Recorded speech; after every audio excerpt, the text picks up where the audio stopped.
Bueno, muy buenos días, bienvenidos a este comentario para la liturgia de la palabra de este día, con la bendición del Señor para ustedes y cada una de sus familias.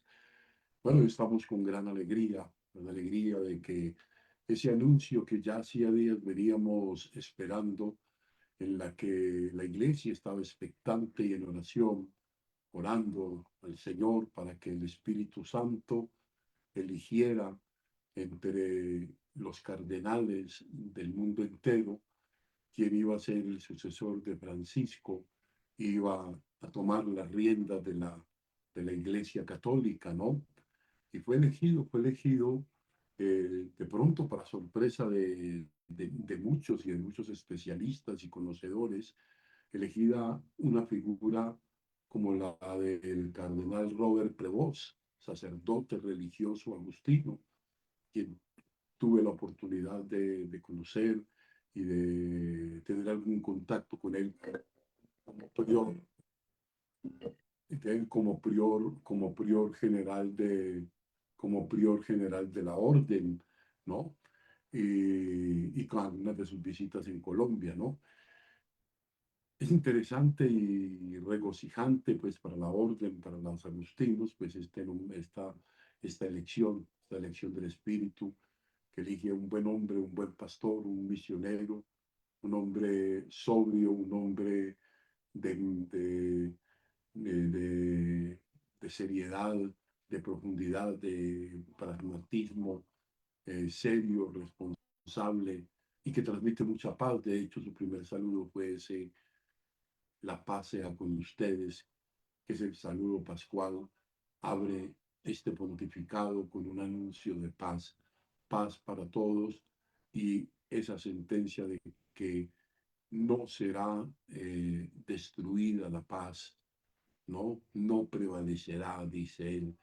Vamos entonces eso, a regocijarnos y a sentirnos en oración. Hoy tenemos en la liturgia de la palabra esta, la conversión, la conversión de San Pablo. Esta conversión debió haber sido seguramente un acontecimiento muy importante en la primitiva comunidad cristiana, porque el evangelista Lucas lo cuenta nada más y nada menos que 3 veces en el libro de los Hechos de los Apóstoles, en el capítulo 9, en el capítulo 22 y en el capítulo 26.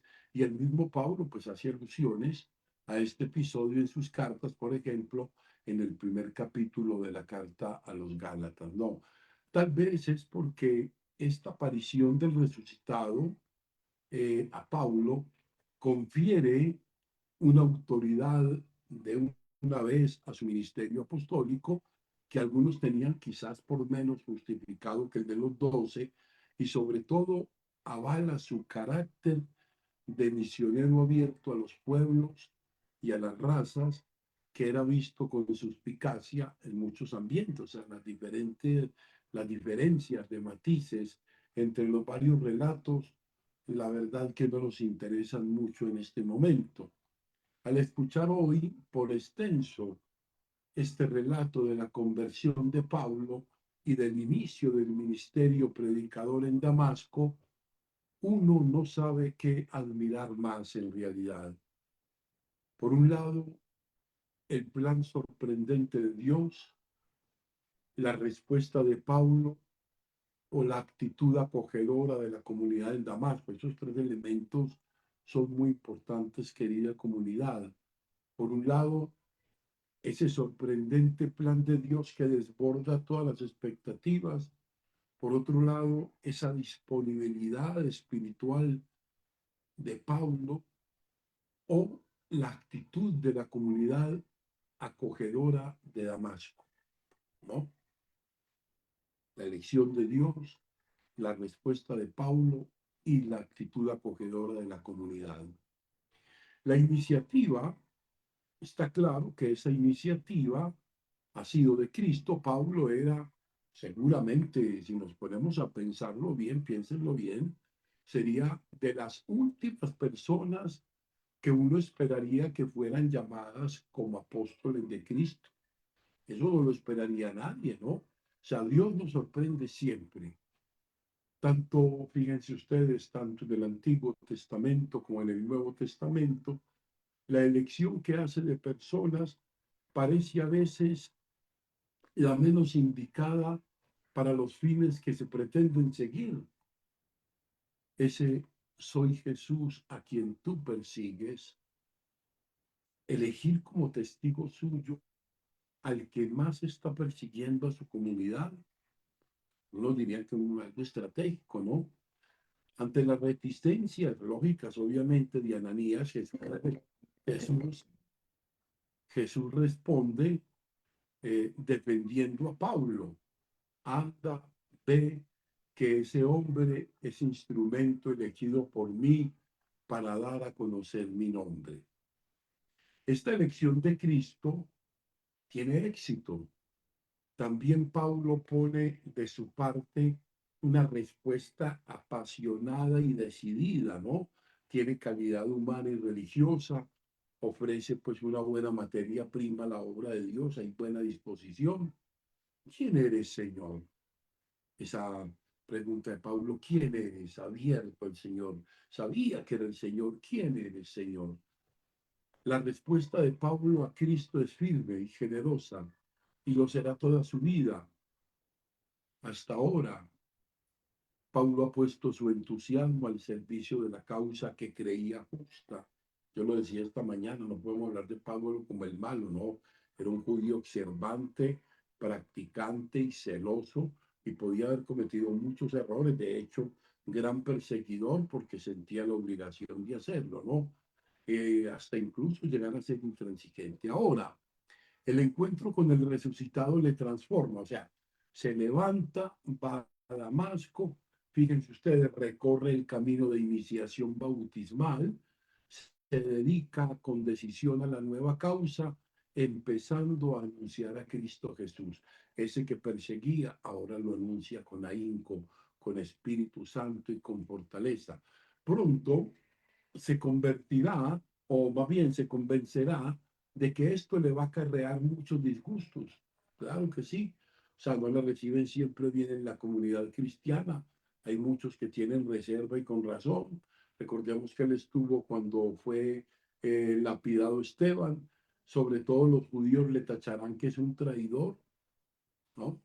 Por eso Jesús le manda a decir, yo le enseñaré lo que tiene que sufrir por mi nombre. Tiene mérito también el que Ananías y la comunidad de Damasco, superando bastante rápidamente las naturales suspicacias, acojan a Pablo en su seno y se presten a seguirlo a su nueva situación. Luego en Jerusalén no le reciben tan bien. Solo Bernabé le facilita el camino para su adaptación a la comunidad. O sea, Pablo tiene bastantes dificultades para integrarse a la comunidad porque hay muchas reservas con él. Después de escuchar la conversión de Pablo, podemos preguntarnos a modo de examen si nosotros solemos actuar como los tres protagonistas del relato. Uno, una buena pregunta. ¿Sabemos dar un voto de confianza a las personas como hizo Cristo con Pablo?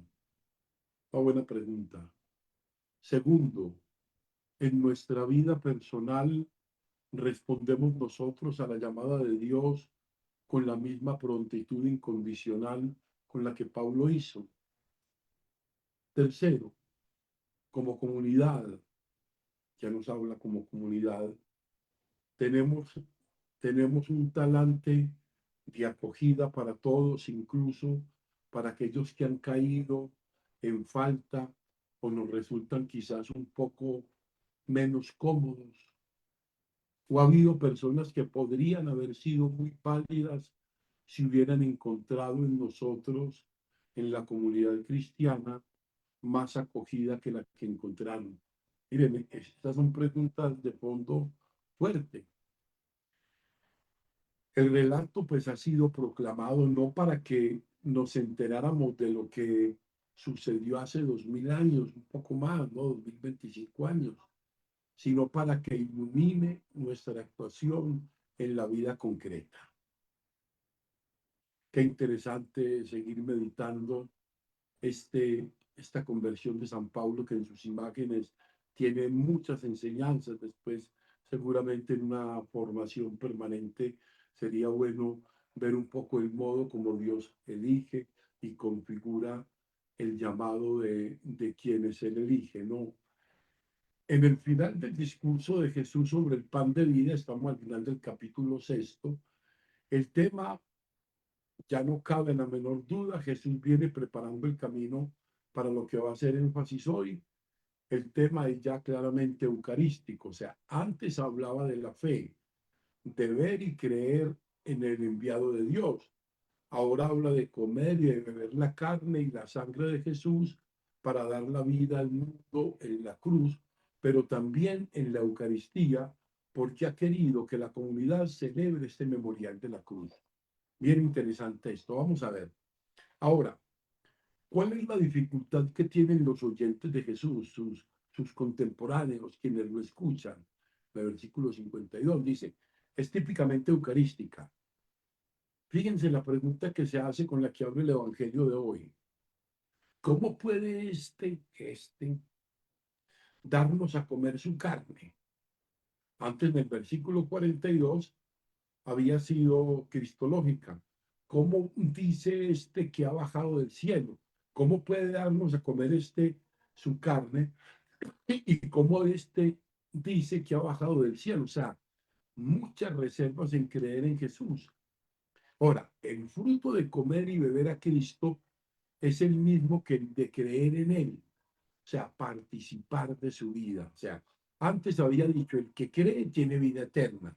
Ahora dice, el que come de este pan vivirá para siempre. O sea, creer en Él, alimentarse de Él, comporta una vida eterna. Hay dos versículos que describen de un modo admirable pues las consecuencias que la Eucaristía va a tener para nosotros según el pensamiento de Cristo. El que come mi carne y bebe mi sangre permanece en mí y yo en él. O sea, la intercomunicación entre el resucitado y la Eucaristía. Esto es interesante y añade una comparación que no nos hubiéramos atrevido nosotros a hacer.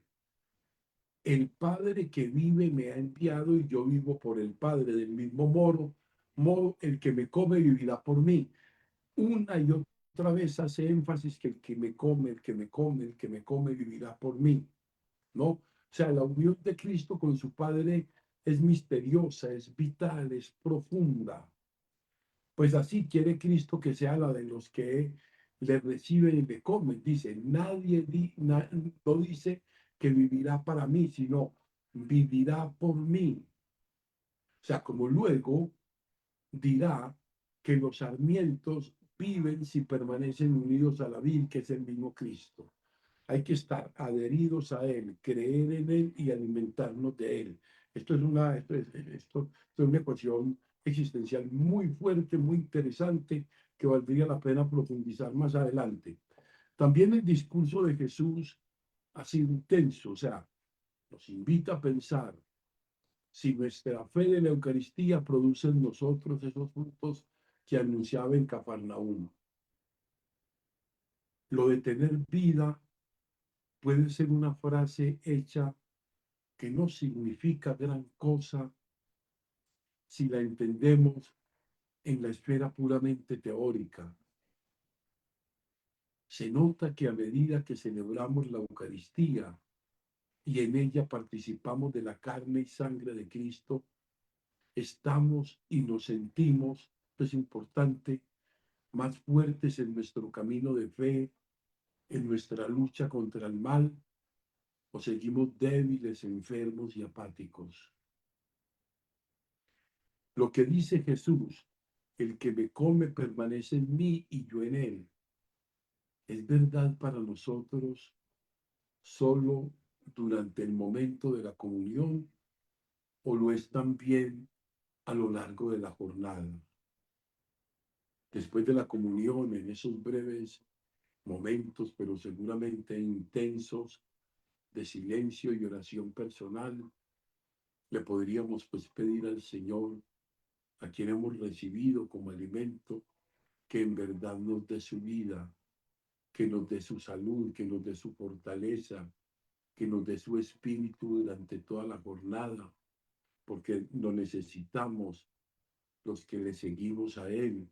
Y hoy pedimos ese espíritu por este Papa León XIV, agustiniano, para que el Señor lo ilumine y para que eso que lo que Él comenzó, la paz, esté con ustedes, sea un reto permanente para cada uno de nosotros de escuchar y de comprometernos con la paz. Gloria al Padre, gloria al Hijo y gloria al Espíritu Santo. Amén.